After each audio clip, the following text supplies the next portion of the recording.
विद्युत क्षेत्र के बारे में पढ़ाया गया था। विद्युत क्षेत्र का कुछ न्यूमेरिकल आपको बता दिया गया है। बट आओ उसी एनसीईआरटी के क्वेश्चन से कुछ और क्वेश्चन आपके सामने आए हैं। जैसे ये होता है कि विद्युत फ्लक्स, अब विद्युत फ्लक्स किसे कहते हैं थोड़ा सा इसके बारे में ध्यान देंगे। जैसे दिया गया विद्युत फ्लक्स, ये है विद्युत फ्लक्स, इलेक्ट्रिक फ्लक्स। अब विद्युत फ्लक्स किसे कहते हैं ये चीज थोड़ा सा जानेंगे। एकदम आसान सी डिफिनेशन है, अगर आप थोड़ा सा ध्यान दोगे तो तुरंत याद रख लोगे कि किसी क्षेत्र से गुजरने वाले काल्पनिक पृष्ठ से होकर जाने वाली जो रेखाएं गुजरती हैं उन रेखाओं को हम क्या कहते हैं, विद्युत फ्लक्स कहते हैं। थोड़ा से केवल आपको यहाँ पर ध्यान में रखना होगा। जैसे यहाँ विद्युत फ्लक्स है, विद्युत फ्लक्स किसे कहते हैं, तो आपको विद्युत फ्लक्स के बारे में थोड़ा सा ध्यान देना होगा कि किसी पृष्ठ से गुजरने वाली विद्युत बल रेखाओं की संख्या को हम विद्युत फ्लक्स कहते हैं। और यही फ्लक्स ग्रंथिता की संख्या कि सभी संख्याओं का मेल विद्युत फ्लक्स की ग्रंथिता कहलाती है। यहाँ पर है विद्युत फ्लक्स, किसी विद्युत क्षेत्र से गुजरने वाली काल्पनिक पृष्ठ से होकर जाने वाली रेखा विद्युत फ्लक्स कहलाती है। अब विद्युत फ्लक्स को हम प्रदर्शित करते हैं फाई ई से। किसे प्रदर्शित करते हैं, फाई ई से। अब इसके बाद में आपको थोड़ा सा एक बात अपने दिमाग में बैठा के रखना होगा कि इसका कुछ और भी मान होता है। जैसे यदि आपको फाई ई बराबर मिल गया, या फाई बराबर इसका फार्मूला होता है इंटीग्रेशन ई डी एस। अब ये फार्मूला होता है विद्युत फ्लक्स का, फाई ई बराबर इंटीग्रेशन ई डी एस। अब आप इससे डिफिनेशन बता सकते हो, किसी विद्युत क्षेत्र के किसी पृष्ठ का विद्युत फ्लक्स उसके समाकलन के बराबर होता है। थोड़ा सा ध्यान दो, इससे भी आपको डिफिनेशन ऑलरेडी तैयार हो जाएगी। जैसे बताया गया किसी विद्युत क्षेत्र में ई विद्युत क्षेत्र हो गया, ds उसका पृष्ठीय क्षेत्र हो गया, तो बताया गया विद्युत क्षेत्र में किसी पृष्ठ का समाकलन विद्युत फ्लक्स के बराबर होता है। तो आपको फाई ई बराबर मिल गया इंटीग्रेशन ई डी एस। और देखा जाए किस प्रकार से मिलता है। जैसे यहाँ एक आपका क्षेत्र है, ये आपका एक क्षेत्र है, ये क्षेत्र, और ये आपका विद्युत क्षेत्र के अंतर्गत रखा गया है मान। विद्युत क्षेत्र के अंतर्गत ये मान आपके रखे गए हैं, जैसे इस रूप में। ये आपका विद्युत क्षेत्र ई है, ये आपका विद्युत क्षेत्र ई है। फिर उसके बाद में इसके क्षेत्रफल के सूक्ष्म क्षेत्र की बात हो रही है। जैसे ये इतना भाग ले लिया जाए, ये भाग आपका ये ds हो गया, और ये आपका विद्युत क्षेत्र हो गया E। अब यदि इनके और इनके बीच झुकाव थीटा हो, खूब ध्यान से देखना आप, यदि E और ds के बीच झुकाव कोण थीटा हो तो क्या मिलेगा। तो इस प्रकार से मैंने आपको बताया है कि दो घटक कार्य करने लगते हैं, एक क्षैतिज घटक और एक ऊर्ध्व घटक। जो क्षैतिज घटक होते हैं वो आपके cos थीटा के अंतर्गत आते हैं, जो ऊर्ध्व घटक होते हैं वो आपके sin थीटा के अंतर्गत आते हैं। बट यहाँ पे क्षैतिज घटक, जैसे इनकी रेखाएं इस रूप में है विद्युत क्षेत्र, और इस प्रकार इस रूप में कर रहा है, तो ये भी क्षैतिज। तो यहाँ पर आप लिखोगे यदि E और ds के बीच का कोण थीटा हो तो विद्युत फ्लक्स क्या होगा, तो आपको मिलेगा फाई ई बराबर integration E D S cos theta आ जाता है। थोड़ा सा ध्यान देना, फाई ई बराबर ई cos थीटा बाहर करेंगे, इंटीग्रेशन यहाँ 1 मिल गया, ds मिल गया। थोड़ा सा ध्यान देना, मैथ वाले बच्चों को तो काफी आसान पड़ेगा, बट बायो वालों को थोड़ा से केवल ध्यान देना, इनको भी बहुत आसान हो जाएगा। जैसे यदि समाकलन हम निकालते हैं 1 dx का, तो x के सापेक्ष निकालते हैं तो x लिख देते हैं, इंटीग्रेशन 1 dy का, तो y के सापेक्ष निकालते हैं तो y लिख देते हैं। वैसे यहाँ पर है इंटीग्रेशन 1ds का, तो यहाँ पर क्या मिलेगा s, तो हम यहाँ पर लिखेंगे s, तो फाई ई बराबर ई एस cos थीटा। तो ये आपको मिल जाता है विद्युत फ्लक्स, फाई ई बराबर ई एस cos थीटा होता है। यदि इसमें कहीं भी आपको समझ में ना आया हो तो आप कमेंट बॉक्स में जरूर से जरूर पूछ सकते हो। आइए इसके मात्रक के बारे में देखते हैं, विद्युत फ्लक्स का मात्रक क्या होता है, क्योंकि बट बहुत ज्यादा इंपॉर्टेंट होता है। अगर आपको फार्मूला याद होता है तब भी आप मात्रक तैयार कर सकते हो, अगर आपको यदि फार्मूला याद है तब मात्रक याद है तो फार्मूला मिल जाएगा। और इन दोनों से बीमीय सूत्र भी आपको अच्छी तरीके से नॉलेज हो जाता है। तो आओ देखते हैं ये 2 पॉइंट के बारे में, जैसे विद्युत फ्लक्स का मात्रक, विद्युत फ्लक्स का मात्रक होता है न्यूटन मीटर स्क्वायर प्रति कूलम। ये विद्युत फ्लक्स का मात्रक हो जाता है न्यूटन मीटर स्क्वायर प्रति कूलम। इसका बीमीय सूत्र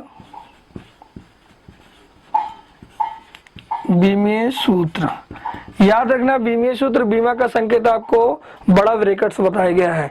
यदि आपका बड़ा ब्रैकेट आप नहीं लगाओगे तो बीमीय सूत्र नहीं माना जाएगा, हर हालत में रॉन्ग हो जाता है। तो बड़ा ब्रैकेट के अंदर आप लिखोगे m l की पावर 3 t की पावर -3 a इनवर्स, ये बीमीय सूत्र होता है। तो विद्युत फ्लक्स के बारे में मैंने आपको इतनी बातें बताई। ये विद्युत फ्लक्स के सारे पॉइंट आपके हैं। इसको भी 2 तरीके से तैयार कर लो, न्यूमेरिकल या निगमन, 2 में एक चीज पूछा जाता है। जैसे अब हम आपको ले चलते हैं गॉस की प्रमेय। अब हेडिंग आ जाती है यहाँ पर गॉस की प्रमेय या नियम। गॉस की प्रमेय या नियम पूछा जाएगा तब भी गॉस लिखा होता है, कहीं गॉस की प्रमेय लिखा होता है। तो आप इसको थोड़ा सा अपने दिमाग में बैठा लो, बहुत आसान सिंपल है। और इसकी डिफिनेशन के बारे में जानेंगे तो केवल आपको 2 वर्ड में ये याद रखना होगा कि गॉस की प्रमेय किसे कहते हैं।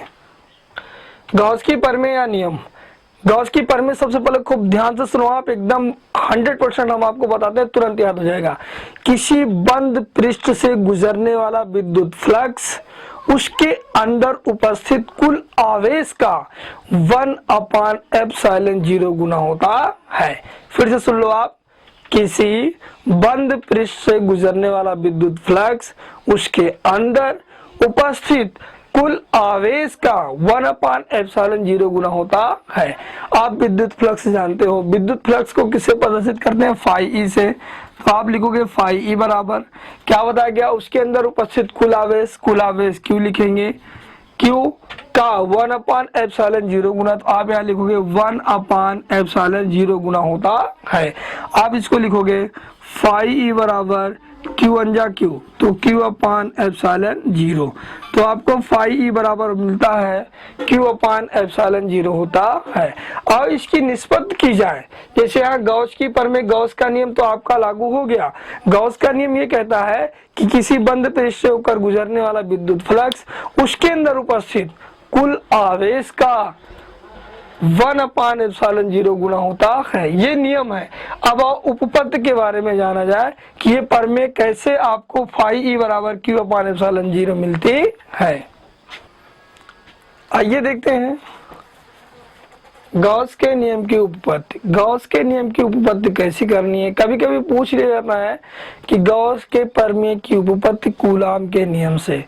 तो थोड़ा सा ध्यान रखना आप लोग, क्योंकि आपको हड़बड़ाने की जरूरत नहीं है, यही रूल वहां पर भी लागू होगा। वही चीज है कि कूलाम के नियम से, जैसे कभी कभी आ जाता है, आप पढ़ो गॉस की प्रमेय की उपपत्ति जानते हुए विद्वत, लेकिन यदि पूछ लिया जाए कि कूलाम के नियम से, तो आप भ्रमित हो जाते हो, तो कूलाम का नियम कहाँ गया। तो ये गॉस के नियम की उपपत्ति कूलाम के नियम से ही होती है, तो कूलाम के नियम से ही करेंगे। और टॉपिक पर चलते हैं। केवल आपको इतना याद रखना होगा, किसी बंद पृष्ठ के अंदर ओ बिंदु पर उपस्थित एक आवेश Q है, एक आवेश Q है। बिंदु O से R दूरी पर एक बिंदु P है, जिस पर जिस पर विद्युत फ्लक्स फाई ई की गणना करनी है। अब यहाँ पर आप ध्यान दोगे फाई ई, अब बिंदु P पर तो वहां पर एक सूक्ष्म क्षेत्रफल ds लिया जाता है। जब सूक्ष्म क्षेत्रफल ds लेंगे उसका विद्युत क्षेत्र E है और उसका एकांक सदिश n कैप भी बन जाता है। तो विद्युत फ्लक्स क्या होगा, आप पहले फिगर में थोड़ा सा ध्यान देते हैं। जैसे यहाँ पर है एक बंद पृष्ठ, कुछ भी हो इस प्रकार से एक बंद पृष्ठ, इसके अंदर उपस्थित एक बिंदु O है जिस पर प्लस Q आवेश है। यहाँ से R दूरी पर एक बिंदु P, अब यहाँ पर एक बिंदु P है, इस बिंदु पर ये बिंदु P है। अब इसमें एक सूक्ष्म क्षेत्र ले लिया गया, ये ds, ये सूक्ष्म क्षेत्र ले लिया गया, ये ds हो गया। अब इन दोनों को ऐसे हम डॉट डॉट करके मिला सकते हैं, ये पार्ट और ये पार्ट। अब यहाँ पर विद्युत क्षेत्र E हो जाता है और यहीं पर एकांक सदिश n कैप भी काम करने लगता है। ये है, इसके बीच झुकाव कोण थीटा, और ये जो पूरा आपका ये होता है ये आपका हो जाता है डी ओमेगा, घन कोण जिसे आप बोलते हो। आप विधिवत तरीके से इसके बारे में आपको 11th में पढ़ाया गया है। यहाँ से R दूरी पर है, तो ये आपका फिगर है। सूक्ष्म क्षेत्र ds हो गया, E है विद्युत क्षेत्र n कैप है, इनके बीच का कोण थीटा है, एक बिंदु P है जो O से R दूरी पर स्थित है। अब यहाँ पर विद्युत फ्लक्स की गणना करते हैं। विद्युत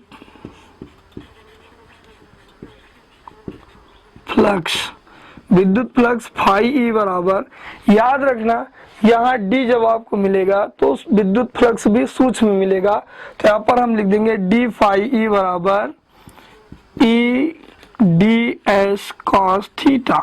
ये आपका समीकरण फर्स्ट, इतना आपको बताया गया है। तो d फाई ई बराबर E ds cos थीटा हो गया। फिर उसके बाद में we know that हम जानते हैं कि, क्या जानते हो आप, E बराबर 1/4πε0 इंटू Q अपान R स्क्वायर से। अब जहां E है इसके स्थान पे ये सारा मान रख दिया जाएगा, तो आपको मिलेगा d फाई ई बराबर 1/4πε0 इंटू Q अपान R square into ds cos theta. थोड़ा सा ध्यान देना, d फाई बराबर Q अपान 4πε0 इंटू ऊपर ds cos theta upon R square. अब यहाँ ले चलते हैं, आपको चाप कोण बराबर चाप बटे त्रिज्या से फार्मूला बताया गया है, तो वहां पर आपको ds cos theta upon R square के स्थान पर ये घन कोण जिसे कोणीय विस्थापन आप कहते हैं, तो यहाँ पर आपको मिलेगा d ओमेगा, इसके स्थान पर लिखेंगे d ओमेगा।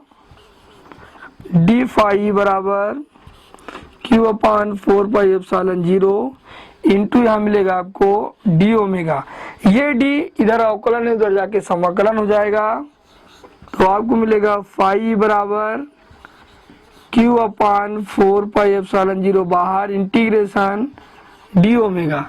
ध्यान रखना इंटीग्रेशन 1d ओमेगा का मान आपको मिलता है 4 पाई, तो इसके स्थान पे आप 4 पाई लिखोगे। इधर आ जाओ थोड़ा सा, तो आपको मिलेगा फाई इक्वल Q अपान 4πε0 इंटू 4 पाई हो जाता है, 4 पाई से 4 पाई कैंसिल, फाई ई बराबर Q अपान ε0।